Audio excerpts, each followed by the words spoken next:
ورحمة الله وبركاته. ازيكم عاملين ايه؟ يا رب دايما تكونوا بخير وصحة وسعادة.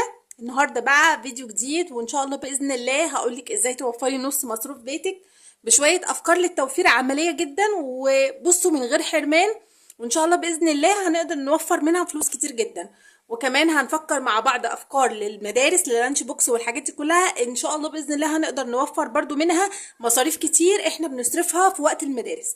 عايزاكم كده قبل اي حاجه بقى حطوا لايك للفيديو ده، وما ننساش نصلي على الرسول في الكومنتات. اللهم صل وسلم وزيد وبارك عليك يا حبيبي يا شفيعي يا رسول الله.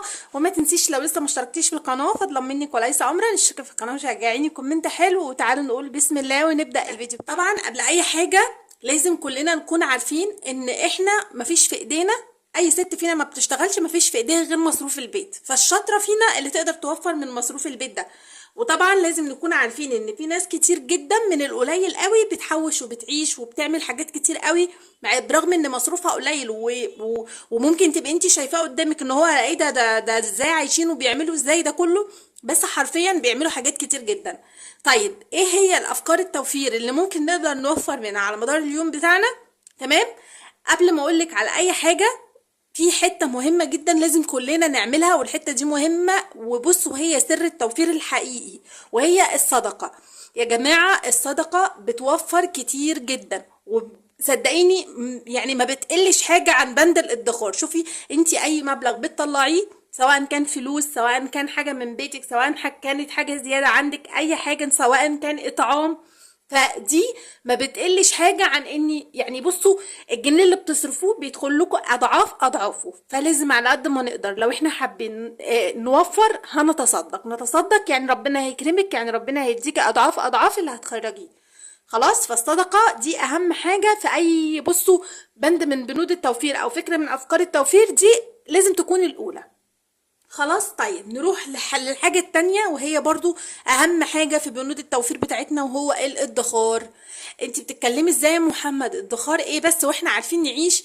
والله العظيم يا جماعة لو ما ادخرتيش ولو حتى شلتي 5 جنيه ولا 10 جنيه كل يوم مش هتعرفي تشيلي حاجة. زي ما قلت لكم قبل كده، على قد ما تقدري بصي ورطي نفسك عشان ربنا يكرمك. الجنيه اللي هتشيليه دلوقتي ده هو اللي هينفعك فيما بعد. يعني بصوا اي فلوس انتي بتشيليها دلوقتي جيتي على نفسك ووفرتي من اكل، من لبس، من خروجه، من حاجه نفسك فيها، وجيتي على نفسك شويه وقننتي في رغباتك الشخصيه كده، الحاجات دي كلها هتنفعك بعد كده. هتلاقي نفسك على قد على قد ما انتي وفرتي، وعلى قد ما انتي تعبتي، على قد ما لقيتي معاكي فلوس، على قد ما لقيتي معاكي بسم الله ما شاء الله حاجه انت مسنوده عليها، بقى معاكي قرش، بقى معاكي حته ذهب او حتى سبيكه. طبعا السبايك بقت اكتر حاجه دلوقتي منتشره جدا، وانصحك بشده ان انت اول ما توفري مبلغ معين اروح على طول فورا اشتري بيه سبيكه ذهب. خلاص، فالادخار ده بند مهم جدا، وطبعا ده سر الاغنياء، يعني الناس الغنيه جدا اللي معاها فلوس كتير قوي ما شاء الله لا قوه الا بالله، الناس دي كلها كان بصوا اهم حاجه في حياتها وهو الادخار. بيحطوا جنيه على الجنيه كده، وبعد كده ربنا بقى بيكرمهم من وسع من حيث لا يحتسبوا. خلاص، طيب نيجي بقى للبنود المهمة جدا في حياتنا كستات بيوت، وهو ان احنا مثلا لازم على قد ما نقدر ما نرميش اكل. نلم كده بواقي التلاجة، لازم اي حاجه موجوده في التلاجة بتاعتي اروح كده عامله لها يوم واعمل بيها اكل. هو كده اعيد تدوير اي لقمه موجوده عندي في البيت. عندي شويه رز هتصرف وهعمل عليه تاني يوم شويه بطاطس، شويه فاصوليا بيضه، شويه لوبيا، اي نوع خضار، اي حاجه. طب ما عندكيش خضار وما معكيش فلوس، شويه بطاطس محمره وشويه سلطه جنب شويه الرز، ومشي الدنيا. مشوا الدنيا على قد ما تقدري باي بواقي اكل معاه عندك في التلاجة، ولازم تعملوا له يوم مخصص. يعني بصوا زمان كده كانوا اهالينا بيقضوا طول الاسبوع اي لقمه تمام بياكلوا، بس بياكلوا قرداحي، يعني يمشوها بقى مسقعه، بتنجان، عدس، مقالي، مش عارف ايه الاكلات الاقتصاديه اللي احنا بنتكلم عليها. لكن في يوم في الاسبوع اليوم ده لازم يطبخوا فيه. صح؟ مش كانوا اهالينا كلنا كده زمان؟ يعني لو انتوا برضو زي انا بكلمك على جدودنا اجدادنا، تمام. انا والدتي ما كانتش من الناس دي، الله يرحمها، تمام. بس كانت على قد ما تقدر برضو بتطبخ مرتين ثلاثه في الاسبوع، مش كل يوم. ده الكلام اللي احنا اتربينا عليه، واللي احنا على قد ما نقدر بنعمل زيه. ليه؟ عشان احنا طبعا اي ام بتعلم وتكبر وتجهز، وفي بيتها وفي حياتها مسؤوليه كبيره. خلاص، وطبعا اللي بتكون مسؤوله اكتر هي الام مش الاب. الاب بيدي الفلوس، والام هي اللي عليها تلم. فلو انت حابه تلمي وتعملي اللي نفسك تستثمري في ولادك، يعني تعملي اللي نفسك فيه انك تستثمري في ولادك، هتوفري تحت اي ظرف. خلاص، فلازم نعمل كده يوم لبواقي التلاجة ونلم الموجود فيه وناكل، واي حاجه عندنا زياده ما نرميهاش، نتصرف عليها، والحمد لله فضل ونعمه من عند ربنا. الحاجه اللي بعد كده ان احنا ما نشتريش اكل من بره. اوعي تشتري اكل من بره، ولا تسمعي كلام عيل زي ماما بيتزا، عيل زي ماما معرفش ايه. لا، هو الموجود في البيت اللي بيتاكل على قد فلوسنا وعلى قد امكانياتنا هنعيش. وتعلمي العيل على كده، عشان ناس كتير جدا بتكتب لي في التعليقات هي العيال هتعيش باللي انتوا بتقولوا عليه ده. احنا كلنا اتربينا على كده على فكرة. انا واحدة من الناس اتربيت على كده، واكيد ناس كتير بتسمعني دلوقتي اتربت على ان الموجود بيتاكل. خلاص، فلازم على قد ما نقدر نعود عيالنا الحمد لله على قد امكانياتنا وهنعيش، ولازم نكون راضيين. خلاص. طيب الحاجة اللي بعد كده، لازم تعملي برطمان للفكة اللي احنا متعودين عليه. اي جنيه يفيض منك من جوزك من ولادك تعلميهم كده، حطيه كده قدامهم في حتة ظاهرة، واي جنيه حطوه في البرطمان ده. هيجي العيل يتزنق في اي حاجة محتاجها، انت ما معكيش فلوس، لا انت الحمد لله من خير عيالك برضو، من خير عيالك ومن جوزك ومن تحويشهم اللي بيحوشوه، او من الحاجه اللي بتفيد منهم اللي بيحطوها دي. هيجوا يكونوا مثلا مزنوقين محتاجين حاجه هيلاقوا فلوس. جوزك محتاج فكه يروح الشغل ولا حاجه هيلاقي فلوس. انت محتاجه اخر الشهر فلوس واتزنقتي في اسبوع، هتلاقي برضو ولو حتى 150 جنيه تمشي نفسك بيها. تمام.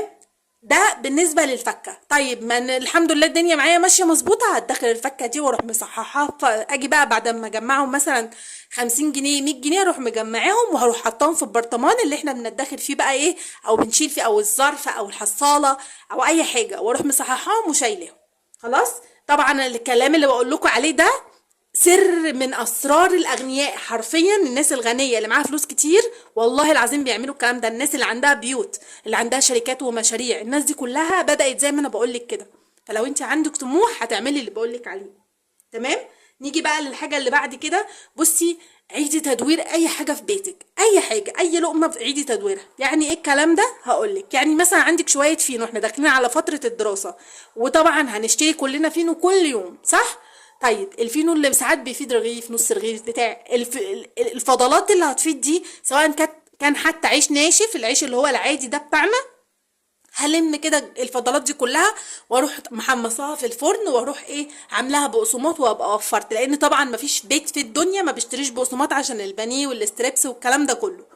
خلاص. هروح بقى لما كل ده واعيد تدويره. ده طبعا ينطبق على البقسماط، ينطبق على الطماطم، ينطبق على الفلفل، التفريزات، الحاجات اللي احنا بنعملها كل شهر اللي احنا متعودين عليها. فدي كلها حاجات اساسيه. كل الحاجات دي بتوفر لك فلوس.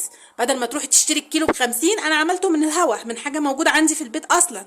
تمام. وطبعا دي سر شطاره ست البيت. يعني ست البيت دي بقى سر الشطاره بتاعتها، ان هي تستغل كل حاجه في يومها وفي حياتها وفي بيتها وتقدر توفر منها. وطبعا التوفير ده كله بيعود ليكي مش ليا. يعني اي جنيه بتوفريه بيكون لحضرتك مش ليا ولا لغيري، لا ده ليك انتي. فلو وفرتيه هينفعك باذن الله.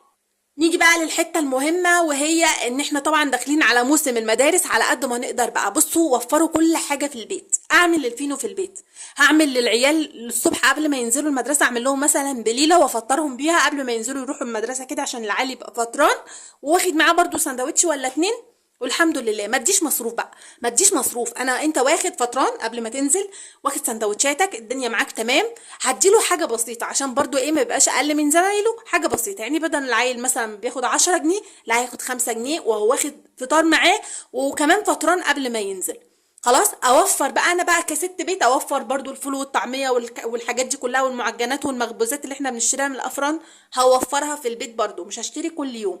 بدل ما بشتري ببند الفطار بس، ممكن اصرف لي 50 جنيه في اليوم، وده اقل حاجه دلوقتي. لو انت عندك عيال في مدرسه هيبقى اقل حاجه انك 50، ربنا يعينك كمان.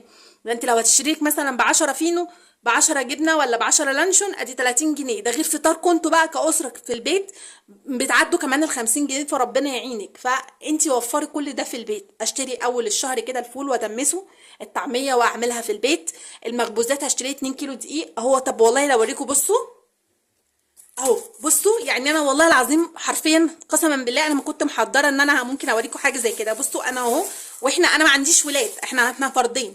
تمام. وانا على قد ما بقدر بعمل زي ما انتم شايفين، يعني انا عامله ما شاء الله لا قوه الا بالله كيلو من القراقيش اهو، ادي 3 اكياس وخلصت كيسين، يعني عملوا لي 5 اكياس ما شاء الله لا قوه الا بالله كيلو. فتخيلوا كده انا بكيلو دقيق الواقف عليا الكيلو دقيق ب 20 واشتريت ب 10 جنيه اللي هي اسمها ايه دي، اللي هي اللي جوه دي اسمها ايه يا ولاد والله نسيت، اللي هي العجوه. تمام.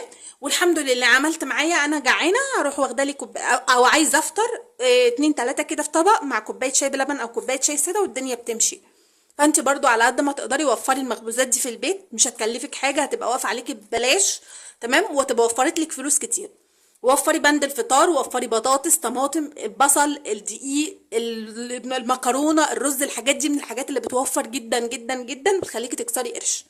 خلاص، يا رب تكونوا استفدتوا من الفيديو ده، وان شاء الله باذن الله استنوا مني افكار كتير حلوه وميزانيات حلوه ان شاء الله هتعجبكم.